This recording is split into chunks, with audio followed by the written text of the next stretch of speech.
कब और कैसे शुरू हुआ था वर्ल्ड वॉर टू?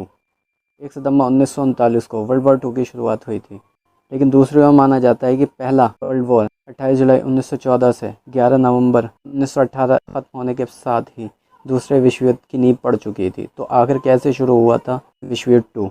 1 सितंबर विश्व के इतिहास में ये तारीख एक बड़े नरसंहार के लिए जानी जाती है। 1 सितंबर 1939 को विश्व युद्ध टू की शुरुआत हुई थी। करीब 6 साल 1 नवंबर 1939 से 2 सितंबर 1943 तक चले इस महायुद्ध में 6 से 7 करोड़ लोग मारे गए थे। विश्व युद्ध के बाद आर्थिक व्यवस्था चरमरा गई थी। जो लोग युद्ध में बचे थे भुखमरी, महंगाई और तंगहाली की सूली पर लटके हुए थे। 1 सितंबर 1939 को एडल्फ हिटलर की अगुवाई में जर्मनी ने कब्जे की मंशा से पोलैंड पर हमला कर दिया था। इस हमले से बौखलाए ब्रिटेन और फ्रांस पोलैंड की मदद के लिए आगे आए। देखते ही देखते जर्मनी के खेमे में इटली और जापान की, पोलैंड के खेमे में फ्रांस, ब्रिटेन, अमेरिका, सोवियत संघ और कुछ हद तक चीन आमने सामने आ गए, जिसने विश्व युद्ध की शक्ल ले ली। ये युद्ध भी पहले विश्व युद्ध की तरह दो गुटों के बीच लड़ा था। 1939 में जर्मनी ने ब्रिटेन पर पलटवार और ताबड़तोड़ हमले किया। हालांकि कुछ समय बाद ही जर्मनी ने ब्रिटेन पर हमला करके अपनी तोपों का मुंह सोवियत संघ की ओर घुमा लिया। इस जंग में सोवियत संघ की सेनाओं ने भारी नुकसान उठाया।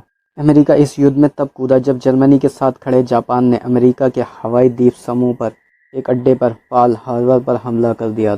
7 सितंबर 1939 को जापान ने 2 घंटे तक ताबड़तोड़ बमबारी की। उस वक्त तक अमेरिका दूसरे विश्व युद्ध से दूर था, लेकिन जापान के हमले ने एक झटके में सब कुछ बदल कर रख दिया, जिसका खामियाजा जापान को हिरोशिमा और नागासाकी में 1 लाख से ज़्यादा लोगों की मौत से चुकाना पड़ा। पर्ल हार्बर पर तैनात अमेरिका के सभी 8 जंगी जहाज चंद घंटों में तबाह हो गए। अमेरिका के इतिहास में उन पर यह पहला हमला था। माना जाता है कि पहला विश्व युद्ध 28 जुलाई 1914 से 11 नवंबर 1918 तक खत्म होने के साथ ही दूसरे विश्व युद्ध की नींव पड़ चुकी थी। पहले विश्व युद्ध में जर्मनी की हार हुई थी और विजय देशों में ब्रिटेन, फ्रांस, सोवियत संघ और अमेरिका ने जर्मनी को वजह संधि के लिए मजबूर किया। जर्मनी पर आर्थिक दंड और बड़े हिस्से को खाने से जर्मनी बुरी तरह बौखलाया हुआ था और बदले की चिंगारी भड़क रही थी, जिससे एडल्फ हिटलर ने भयानक आग का रूप दिया।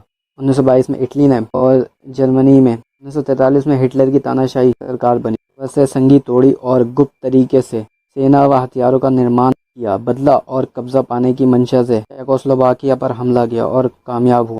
महीने बाद जर्मनी ने उसी नीयत से पोलैंड पर भी हमला किया, जिसके नतीजे में दूसरे विश्व युद्ध की शुरुआत हुई। ब्रिटेन ने उत्तरी अफ्रीका और स्टालिनग्राड पर पलटवार किया, जिससे जर्मनी को भारी नुकसान उठाना पड़ा। इस जवाबी कार्रवाई के बाद 1943 में जर्मनी ने सोवियत संघ के सामने हार मान ली। वहीं जर्मनी के मित्र देशों ने भी उत्तरी अफ्रीका में आत्मसमर्पण कर दिया। 6 साल के संघर्ष के बाद मिली हार से हिटलर पूरी तरह धराशायी हुआ। उसका अहंकार जमींदोज हो चुका था। हार बर्दाश्त न कर पाने के कारण हिटलर ने आत्महत्या कर ली और जर्मनी ने आत्मसमर्पण कर दिया। दूसरी ओर अमेरिका ने 6 अगस्त 1945 को सुबह के करीब 8 बजे हिरोशिमा पर परमाणु बम गिराया। बम गिरने की जगह के 39 किलोमीटर के क्षेत्र में काली बारिश हुई और लगभग 80,000 से ज़्यादा लोग मारे गए। इसके 3 दिन बाद 9 अगस्त को अमेरिका ने एक और परमाणु बम नागासाकी पर गिराया। 6 दिन बाद जापान के बिना किसी शर्त आत्मसमर्पण कर दिया और इसी के साथ विश्व युद्ध टू भी आधिकारिक तौर पर खत्म हो गया।